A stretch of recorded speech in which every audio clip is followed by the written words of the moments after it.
gabaasa piroojeektii hanga ammaatti kan aanaa maqaa gabarsaa yoo ilaallu, egaa bara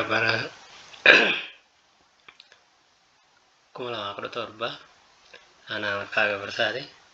Gabaasni kun tokko qabiyyoon inni of keessaa qabu keessaa seensa of keessaa qaba, mul'ata qaba, ergama qaba, galma qaba. Egaa seensa kana keessatti hojiiwwan bu'uuraalee misoomaa bara 2017 keessa xiyyeeffannoon kan hojjetaman hojii bu'uuraalee misoomaa, hirmaannaa uummataa, piroojeektii inisheetiivii qonnaa, piroojeektii giddugala gabaa fi kan kana fakkaatan hojjetamanii jiru. Hojii kadhaa wal qabatuun ilaalchisee aanaa keenya keessatti yookiin aanaa maqaa gabarsaa keessatti daandiiwwan, ibsaan, bo'oon bishaanii, galma zooniiwwan ni keellaa fayyaa, mana harka qalleeyyii fi kan kana fakkaatan hojjetamaniiru. Kaayyoon isaa aanaa maqaa gabarsaa magaalaa hawwattuu fi miidhagduu, mandara moodela hedduu qabdu, jireenyaaf mijataa taatee fi kennaa tajaajila si'ataa fi itti quufinsa qabu gochuudha. Hojii bu'uuraalee misoomaa magaalaa keenyaa keessatti mootummaa fi hirmaannaa uummataatiin hojjetaman karaa ariitii, qulqullinaa fi karaa qabu akka tan hojjechuuf kan hojjettaa argisiisa. Egaa mul'anni duudhaalee wal qabate mul'ata waliin yookiin sheervii kan qabudha. Hammatummaa yookiin ingiliziifis kan hawaasa of keessatti hammateedha. Kan hirmaachitummaa kan hawaasa hirmaachiseedha.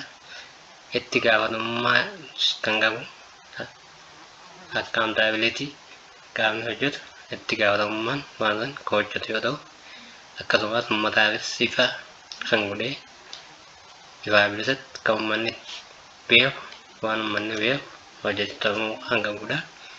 Teekinooloojiitti fayyadamuunis akkuma jirutti ta'e miira tajaajiltummaa qaamni kamiyyuu qaama uummata tajaajilu kamiyyuu kan miira tajaajiltummaa qabaatudha ta'uu isaatii yookiin servant altitude kan jennu jechuudha. Egaa galmi gabaasa kanaa maali? Aanaa maqaa gabarsaa keessatti wabii nyaataa mirkaneessuudha, kenniinsa tajaajilaa ammayyeessuudha, ogummaadhaan dagaagsuudha, interpiriinarii cimsuudha. Egaa toora xiyyeeffannoo fi bu'uura toora xiyyeeffannoo aanaa maqaa gabarsaa akka mana qopheessaatti maali? Hojii misooma karoorfame fiixaan baasuuf akka danda'amu uummata dadammaqsuun akka hirmaatu gochuudha.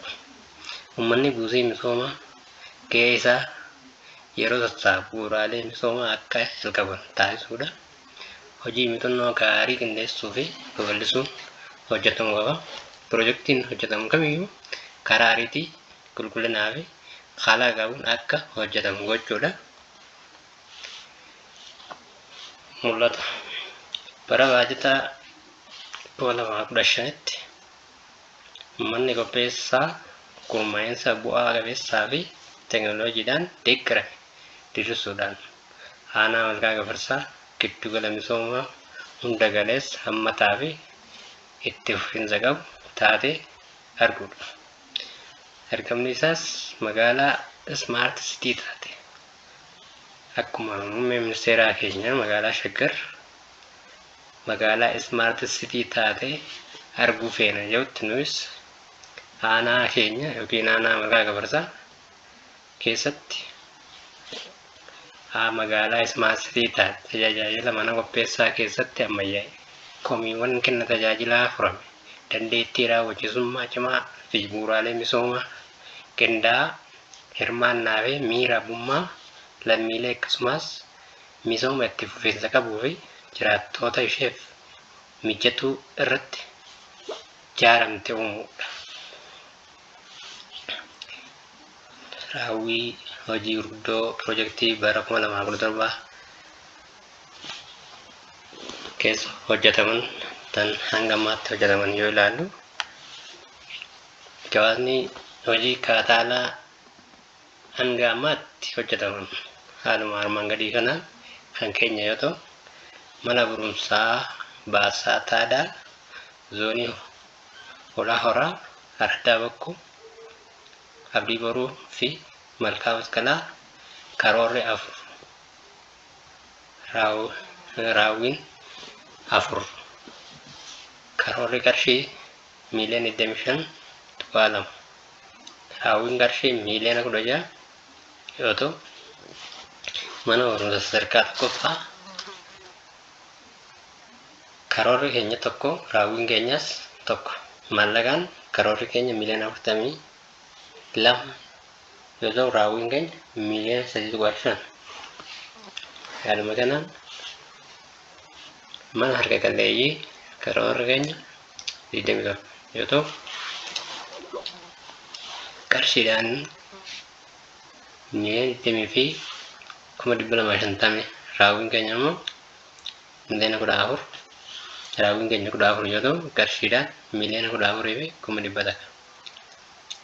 Kana keessaa mana bilookii 2 fi mana dhoqqee irraa ijaaran 12 zoonii Peeroo tokkoffaa Malkaa Masqalaa, Amma Guddinaa, Araddaa Bakkuu, Malkaa Qoraanii, Dirree Laga Bukkee fi Jiida Gullallee keessatti kan hojjetaman. Gabaasa hojii kaataalaa hanga ammaatti hojjetaman yoo ilaalu, dhagaa bocamaa zoonii Amma Guddinaa, Dirree Laga Bukkee fi Araddaa Bakkuutti karoorri keenya kiiloomeetira 6, raawwiin keenya 2.3. Karoorri qarshii miiliyoona 8 fi 400. Raawwiin keenya immoo miiliyoona 5 fi 120 yoo ta'u, Boololaa zoonii Dirree Laga Bukkee keessatti, Amma Guddinaa keessatti, Araddaa Bakkuu keessatti, Malkaa Masqalaa fi Malkaa Odaa karoorri keenya 8 kiiloomeetira, raawwiin keenya immoo 8.5 kiiloomeetira.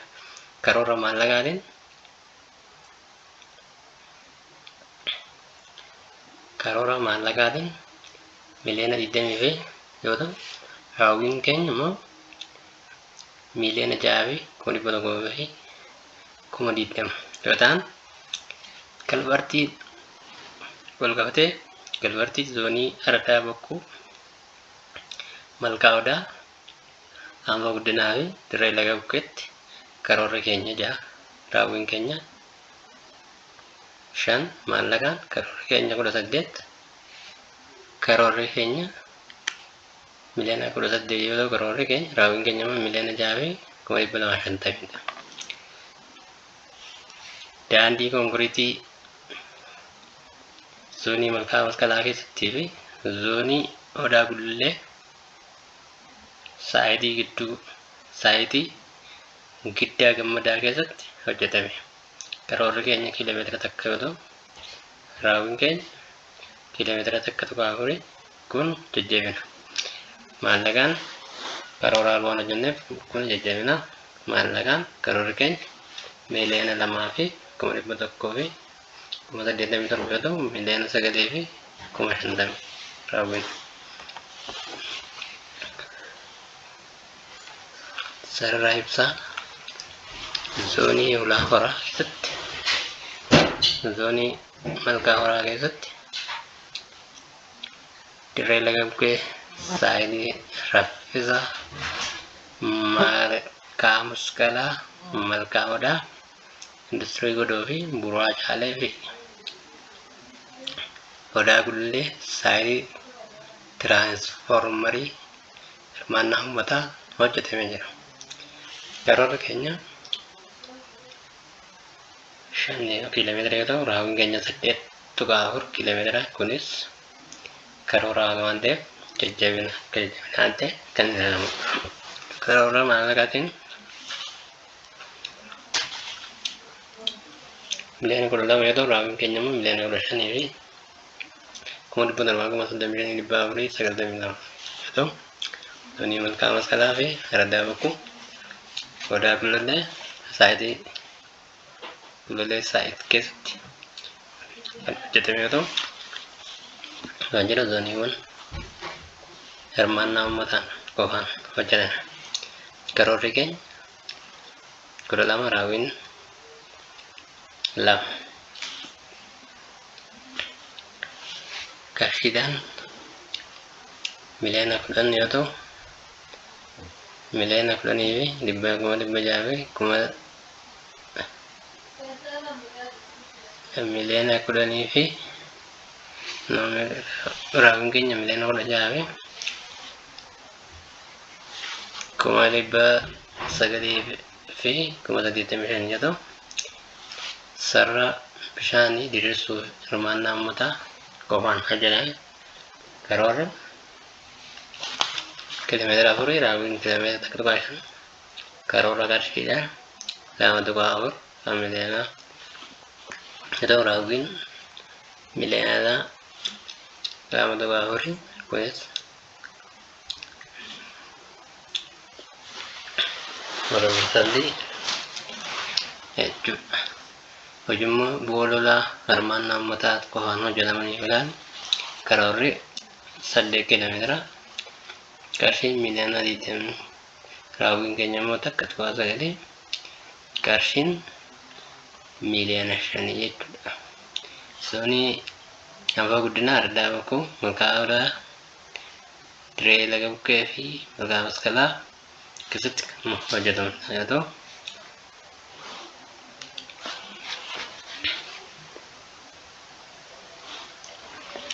keellaa fayyaa ijaaruu zoonii Odaa Gullallee keessatti hirmaannaa hawaasaa zoonii 4tiin zoonii Malkaa Gullallee, Malkaa Odaa, Malkaa Horaa fi Odaa Gullalleetiin keellaa fayyaa ijaaruu keessatti hirmaannaalee zooniitiin zooniiwwan 4 hirmaannaa hawaasa zooniitiin zooniiwwan 4 kan walitti keellaa fayyaa ijaaran yoo ta'u karoorriinis tokko raawwiinis tokko karoorri qarshii miliyoona 2.4 raawwiin miliyoona 2 daandii cirrachaa zoonii Anfaa Guddinaa Araddaa Gullallee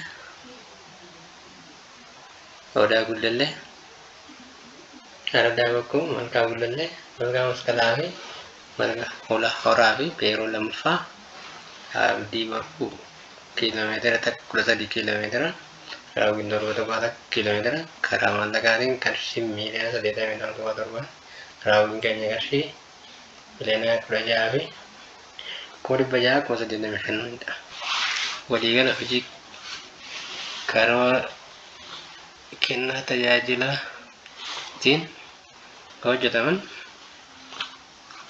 qarshii karoorri keenya 1,715 fi miliyoona 100 fi miliyoona 15 632 yoo ta'u raawwiin keenya miliyoona 100 fi miliyoona 8 732 492 yoo ta'u inisheetiivii waliin gara miliyoona 400 fi miliyoona 26 457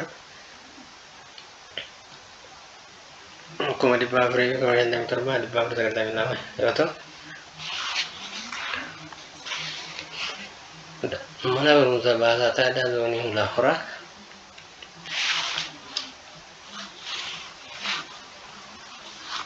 tes haaluma kanaan kan ture.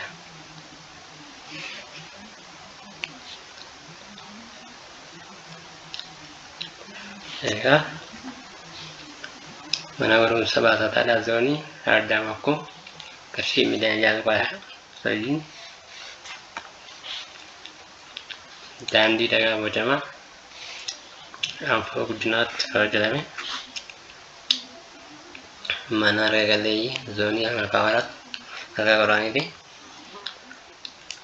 mana harka qalleeyyii ijaarame zoonii ardaa bakko miliyoona takka tokko lamaatiin mana harka qalleeyyii ijaarame zoonii beeroo tokkoffaa qarshii miliyoona lamaa fi tokko takkaatiin mana harka qalleeyyii ijaarame bifa kanatti kaa'amtu sarara ibsaa fi tiraansfoormeeshinii hirmaannaa uummataatiin hojjetaman sarara ibsaa fi tiraansfoormeeshinii zoonii milkaa'ina kanaatiin hojjetaman keellaa fayyaa hirmaannaa uummataan ijaaran qarshii miliyoona tokko afur ujummoo boololaa hirmaannaa uummataan hojjetame waajjira zoonii beeroo lammaffaa hirmaannaa uummataan hojjetame daandii konkiriitii zoonii odaa gudalleetti kan hojjetame kun daandii konkiriitii zoonii malkaa keessatti hojjetame qarshii 1,100,000 fi 1,100,000 fi 50,000 meetira initiatiivii giddugala gabaa tilmaama qarshii initiatiiviin giddugala gabaa karoorri maallaqa miliyoona 16 fi 300,000 yoo ta'u raawwiin hanga ammaa jiru miliyoona 24 fi 325 yoo ta'u raawwiin hanga ammaatti parsantiidhaan gara persentaa 49% jira. Kunis kan jajjabeeffamuu qabu initiatiivii giddugala qonnaa tilmaamame karaa initiatiivii giddugala qonnaa karoorri keenya kilaastara 136 maallaqaan qarshii miliyoona 100,000 fi miliyoona 76 300,000 yoo ta'u raawwiin hanga ammaatti jiru kilaastara 150 maallaqaan gara miliyoona 100 miliyoona 95 yoo ta'u raawwiin keenyas santaa 110 raawwiin baasiiwwan industirii godoo ijaaruuf hanga ammaatti bahe maallaqaan karoorri qarshii miliyoona 200 fi miliyoona 10 raawwiin keenya miliyoona 98 fi 1,400 yoo ta'u persentaa maallaqaatiin gara persentaa 47%. Egaa sheedii industirii godoo 14 haalumaan sheedii industirii godoo malkaafara sheedii industirii godoo malkaafaraati. Sheedii industirii godoo malkaafaraati. Sheediin initiatiivii giddugala gabaa dala hulaa horaati. Galtee industirii godoo aanaa magaalaa gafarsaa keessatti kan hojjetame galtee isaati. Kunis galtee giddugala gabaa aanaa magaalaa gafarsaati. Egaa sheedii initiatiivii giddugala gabaati kunis kan mul'atu sheedii initiatiivii kilaastara qonnaa fi ijaarsa piroojeektii iddoo magariisoo hirmaannaa uummataa hojjetaman marfataa anfoo 2 tokko karoorri fiizikaalaa tokko raawwiin fiizikaalaa tokko mata urtandi raawwateera. Karoorri faayinaansiitis qarshiin 4.6 raawwiin keenyaas danaa hartaqaajaa mata wasanti raawwateera jechuudha. Okay, projektii hirmaannaa uummataan marfataa anfoo 2 qabatte karoorri miliyoona 4.6 raawwiin kana. Projektii baajata mootummaatiin akka aanaa malkaa gafarsaatti hojjetaman keessaa egaa projektii sadarkaa aanaatti baajata qabamee mootummaan hojjetaman mana fincaanii waajjira bulchiinsa aanaa malkaa gafarsaa karoorri tokko qarshii miliyoona 2 fi 165,500 fi 967 yoo ta'u raawwiin qarshii miliyoona tokkoo fi kuma dhibbaa jaha fi kuma 20 dhibba sadii jaatamii lama tokko sadii jaha yoo ta'u, waajjira galii kuni waajjirri galees qarshii karoora isaa miliyoona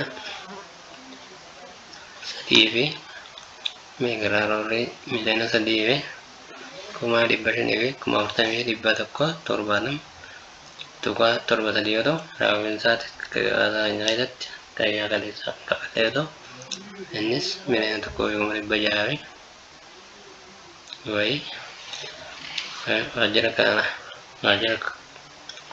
kalaastara qonnaa mogorti karoorri fiica tokko qarshii miliyoona 2 fi kuma 200 kuma 62 fi qarshii 55 saanduqa 64 yoo ta'u, mana murtii aadaa karoorri keenya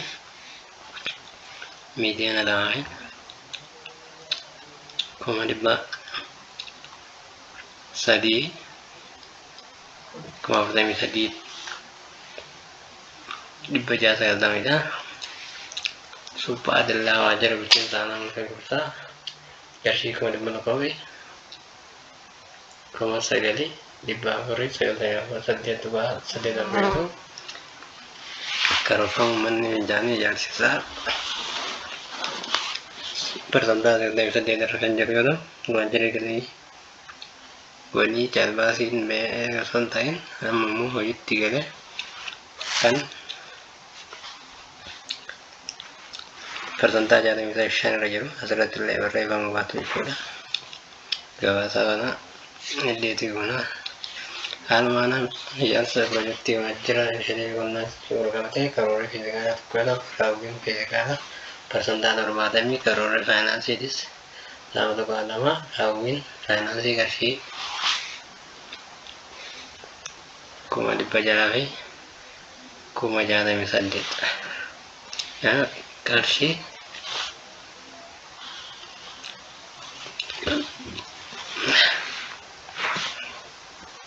waajjira bulchiinsaa isheetii fi qonnaa bifa kana jira.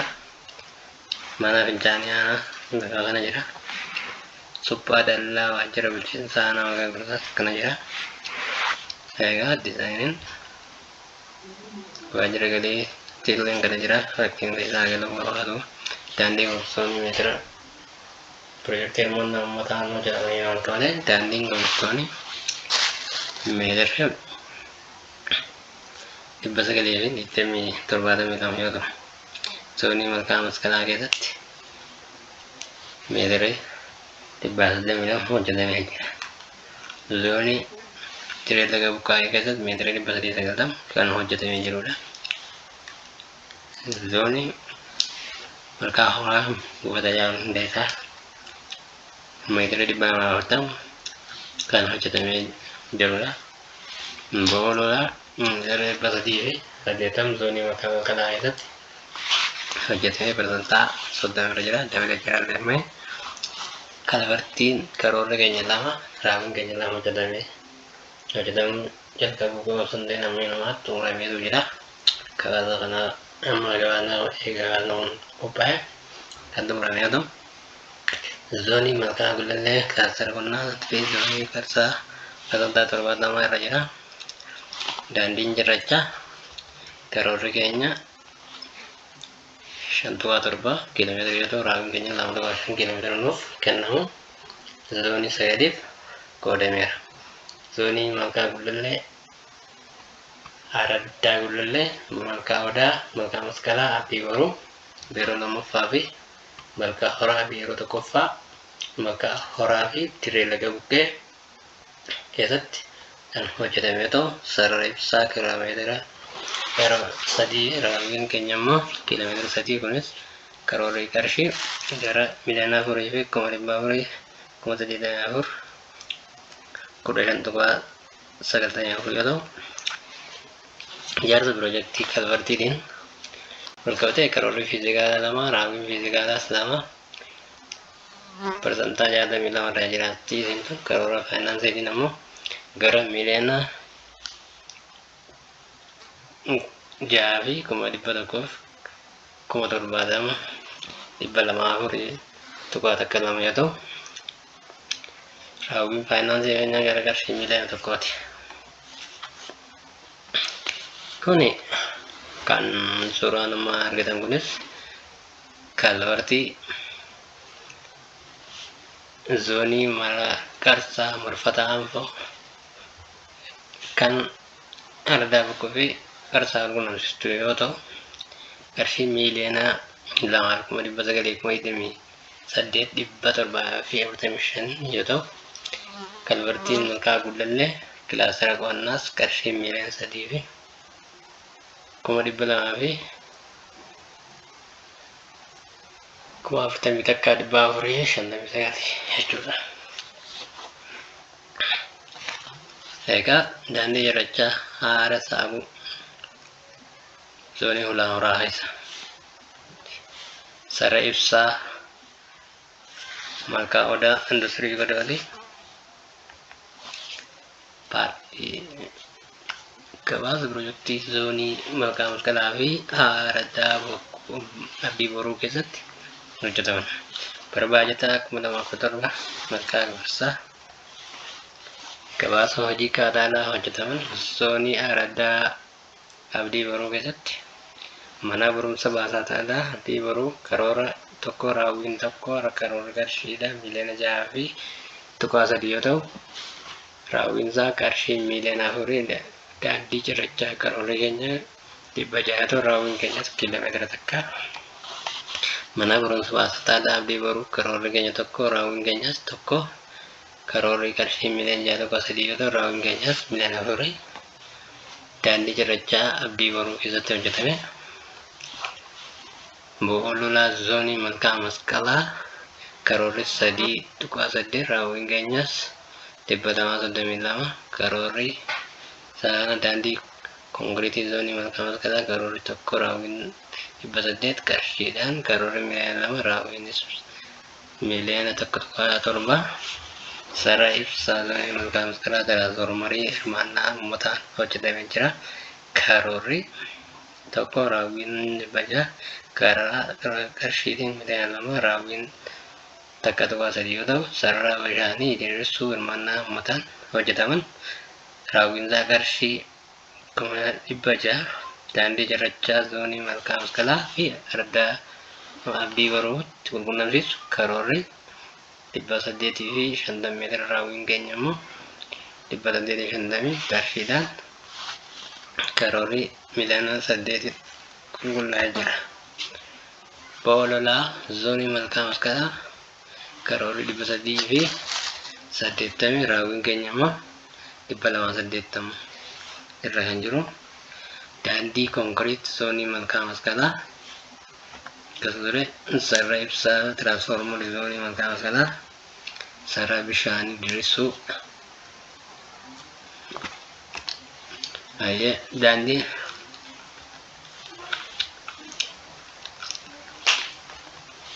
piroojeektiin sabaasaa hojjetamu zoonii Malkaa Masqalaa keessatti daandii koobsoonni zoonii Malkaa Masqalaa keessatti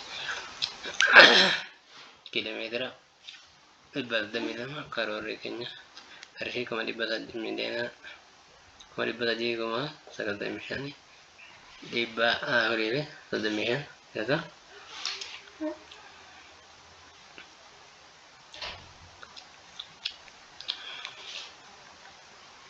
yoo ta'u, sabaa parsantii mootummaan danda'u qarshii 9,922,600 3.9 hojjetamee jira jechuudha. Boololaa meetira 380 zoonii Malkaa Masqalaa hojjetamaa jira. Daandii cirrachaas akkasuma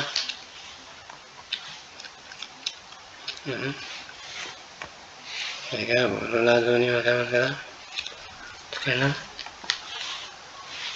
Malkaa Masqalaa Abdii Boruu walqunnamsiisu